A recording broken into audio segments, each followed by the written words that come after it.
Hi all, welcome to the ASAP Academic Success Workshop for Fall 2021, the asynchronous version. I'm Vicki O'Shea and I will be presenting this to you today as one of the ASAP advisors. Please note that at the end of this workshop, you will have to answer questions. It'll be a quiz to ensure that you understand the information. You must score an 80% or better in order to be considered passed. And if you do not score an 80 or better, you will have to rewatch the video and take the quiz again.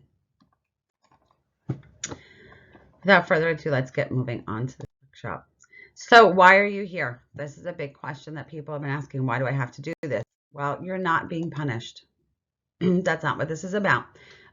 Each of you are either on your first semester academic probation. It is a requirement of the college that you complete an academic success workshop, or you're on continued probation. However, your advisor felt that this would be beneficial to you to attend in order to kind of look at different areas instead of doing other workshops and events, or maybe in addition to, or you are on the verge of, or your advisor is concerned that you might wind up on probation at some point, and she has recommended that you attend this workshop. So what is probation? So I just mentioned first semester probation and continued probation, so we're going to get into all that. So any student faces academic probation if they are not making what the college considers satisfactory academic progress. It's also referred to as SAP. You often actually hear SAP more when it comes to financial aid. We'll say you're not meeting SAP or you are meeting SAP. It does stand for satisfactory academic progress.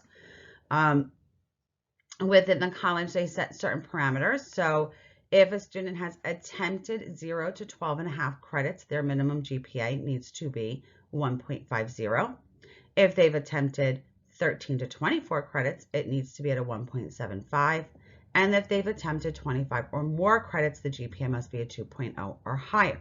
We generally, as a whole, set a bar at 2.0 for all of our students because we want to keep you above that level in order for you not to be at risk of being on probation or losing financial aid, which we'll talk about in a little bit. When we talk about attempted credits, please remember that once the semester starts, there is a minor drop period right in the very, very beginning where the class would not count against you as attempted credits. However, for the most part, if you have a grade of W, WN, WA, WD, WU, or the A through F that we normally have, your normal grades, that would be an attempted credit. When you look at your CUNY First account, if you look on your academics page, you'll see that it has attempted versus attained credits, and that lets you know where you are as far as attempted credits and where your GPA needs to be. So probation is a warning, a very serious warning at that you're not meeting the standards or satisfactory academic progress as considered by the college.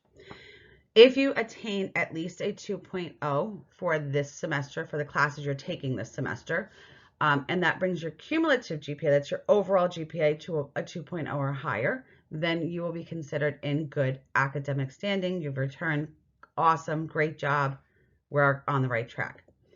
If you attain at least a 2.0 GPA for this semester, the current classes you're taking, and your cumulative or overall GPA does not make it to a 2.0, then you will be placed on continued probation.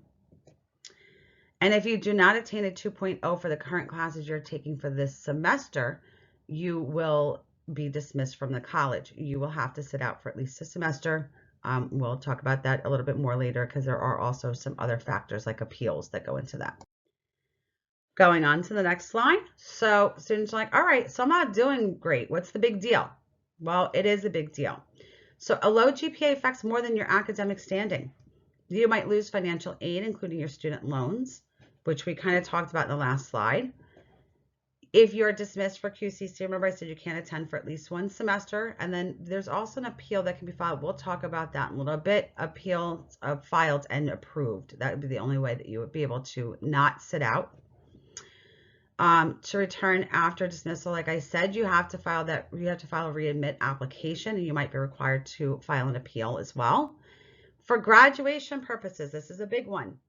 You must have a cumulative GPA of a 2.0, so that's your overall, but Also, your major requirement courses. So those are the courses, they're listed on DegreeWorks under major requirement.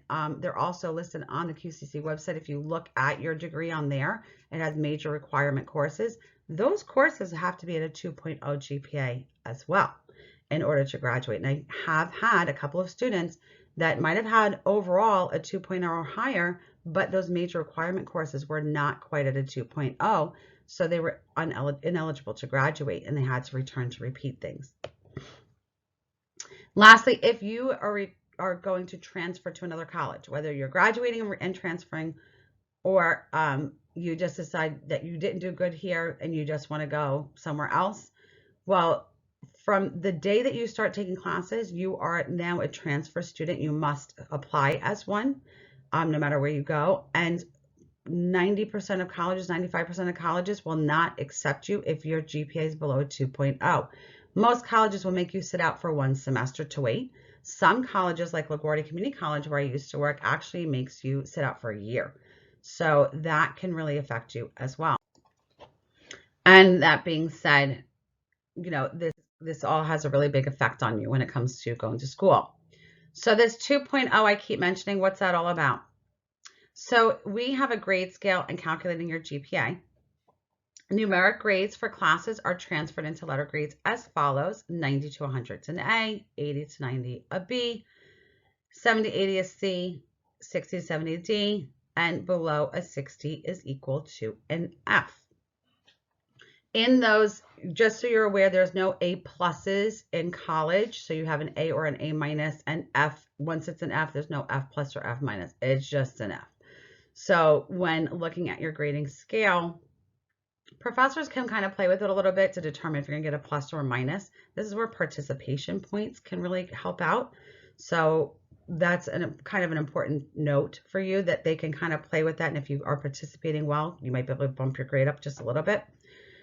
These letter grades equate to numbers on a scale of 0.0 to 4.0. A C average is a 2.0, meaning that you're expected to, or you must maintain at least a C average in order to remain in good academic standing in college. So a big difference from high school, right, where you just had to pass. It could be a D minus, D plus, C minus, who cares, as long as you pass. In college, generally, the way that I have my students think about it, you want to think about a C minus the same as a fail grade, because it brings you below that 2.0 threshold that you need to maintain. Alrighty, so let's look at actually calculating your GPA. So grades and points, if you're looking at your grades and the points system for it, A is a 4.0, A minus 3.7 on down the line. Easier way to remember this is if it's a straight grade, like an A, B, C, D, it's got a 0.0 after it. If it's a minus, like A minus, B minus, it has a 0.7 after it. And if it's a plus, like B plus, C plus, it has a 0.3 at the end. That's just a little bit easier. That's the way I remember it. If you're looking to calculate the GPA, you're going to take your total points earned, which we'll look at in a minute, divided by total credits attempted. And then you're going to get your GPA from there. So it's total points earned divided by total credits attempted. So just looking at an example, yesterday I took Bio 301, which they got a B for. So that's a 4-credit class. You're going to multiply that by 3 because a B is equal to a 3.0. That's going to give you a 12.0 of total points earned for that class. For Math 119, they got a C minus. So that's going to be 3 credits times 1.7. which is going to give them a 5.1. For English 101, they got an A minus, got a good grade. So that's equal to a 3.7 times 3 credits, giving them 11.1 total points earned. And PH 101, unfortunately, they failed. So they got an F. That's a 4-credit class, and F is equal to 0. So that's 4 times 0. You'll also note that in that F column down there, there's a WU. So the WU grade is the only withdrawal type grade that is calculated into your GPA, and it's equated the same as an F. So their total attempted credits, you take 4 credits plus 3 credits plus 3 credits plus 4 credits gives you 14. And their total 8 points earned, so that's 12.0 plus 5.1 plus 11.1 plus 0 is 28.2. So you're going to take the 28.2 divided by 14, giving you a 2.014. So as a note, if you look at this, had they withdrawn from that PH 101 class prior to the withdrawal deadline, they could have not had it count towards their GPA. They would have had a W grade. Had they done that, it would have been, the total attempted credits would have then been 10, and the total points earned would have been at 28.2. If you divided that out, it would have been a 2.82 instead of a 2.014. So just taking a look at this, seeing how much one F grade can really affect your GPA. Alrighty, let's look at probation to dismissal facts. So first semester probation, which is what most of you guys are on right now, it's the first time that you have not met satisfactory academic progress, my goodness, while you've been in the college. So you'll be on first semester probation. You must complete the academic success workshop. Congratulations, you're doing that right now. So that's done. You might not be eligible for financial aid. You can check on your CUNY First account. You can also check with your ASAP advisor, and you can check with Caitlin Bergman, who is the ASAP financial aid specialist. You are not eligible to receive QCC waivers and scholarships, including the STEM waiver and milestone scholarship. So important to note that. And you must attain at least a 2.0 GPA for the classes you're taking this semester. If you do that and your cumulative GPA is now above a 2.0, then great. Remember, we said you're now back in good academic standing. If you complete that, however, your cumulative GPA still is below a 2.0, you will be on continued probation. So continued probation students are assigned tutoring workshops, etc., by their advisor that they must complete. We generally will try to assign workshops or going to certain offices, tutoring, based on what conversations we've had with you, or maybe surveys we've had you fill out, identifying what areas you're needing help in. It's, again, not a punishment. It's to help you get back into good academic standing. More than likely, you're not eligible for financial aid at that point in time. Again, you can go on CUNY First to check. Your ASAP advisor or Caitlin Bergman, the ASAP financial aid specialist, will all help you checking on that as well. You are, again, not eligible to receive QCC waivers and scholarships, and you must attain a 2.0 for the current semester. So once you're on continued probation, if you attain a 2.0 for that current semester, every current semester that you have a 2.0 for until that GPA is back above a 2.0 and in good academic standing, you will remain on continued probation. If on either your first semester probation or on continued probation for the current semester you do not attain a 2.0 GPA, then you become a dismissed student. So dismissed students cannot attend QCC for at least one semester. To a return, you must apply as a readmit student, which has a $20 fee attached to it, and they might ask you to file an appeal to let them know why they should let you return to the college. You are ineligible for financial aid at that point, and the semester that you return, you're ineligible for financial aid as well. So when you sit out for a semester, you actually have to pay for that semester you're coming back. Again, the semester you're coming back, you're not eligible to receive the QCC waivers and scholarships, and you return on probation. So when you come back, it's considered the same as being on continued probation again. So you fall under that same category of needing to attain a 2.0 or higher for that semester. So what about your financial aid, which I brought up once or twice? So your federal financial aid or your Pell Grant takes a look at your credits attempted. That's how many credits you've attempted to take. And remember, that includes your W grades, WA, WN. Those are counted in there. So you have 0 up to 90 credits that you can be attempting while in an associate's degree program and still be eligible for Pell. You must complete a certain percentage of your attempted credits from past and current semesters. So you'll see it ranges from 0% up to 66.7%.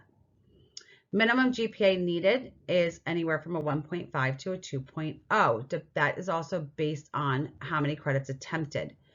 And just as a note, when looking at this, if you have 0% completed and you're attempting your 13th credit, well, you would have to have a 1.75, right? If you complete 0% of your classes, you're not going to have a 1.75 GPA. You're going to have a 0.0 GPA. So you have to take both of those into consideration, not just one or the other. When looking at your state financial aid or TAP, you're going to look at the number of TAP awards you have received. So your first TAP award, you have not been in college. So you need 0 credits completed the prior semester. You need to have 0 credits earned already. And you need no GPA because you have no GPA. You're just coming to school. However, going into your second semester to get your second TAP award, you need to have completed at least 6 credits the prior semester and have a total of at least 6 credits earned. And you also need to have a 1.3 GPA. And this goes on, so on and so forth throughout the degree, throughout the time you can get TAP or your degree that you're working on. So if you came in spring 21, that was your first semester, you obtained TAP in that semester, you got it for that semester. So this fall would be your second award. So you would have had to have completed 6 credits last semester and have at least a total of 6 credits earned and a 1.3 GPA to be getting TAP. So it's really important. That's one of the big ones where you have to look at how many credits you completed the semester prior and where you are now. For your third TAP award, you only have to complete 6 credits the prior semester. And remember, you needed 6 credits the semester before that. So one would say, all right, so I only need to have 12 credits, but no. You'll note there that it says you need at least 15 credits completed. So you would technically have to really complete 6 credits and 9 credits in order to get TAP for your third semester. So it's something very, very important for you guys to pay attention to.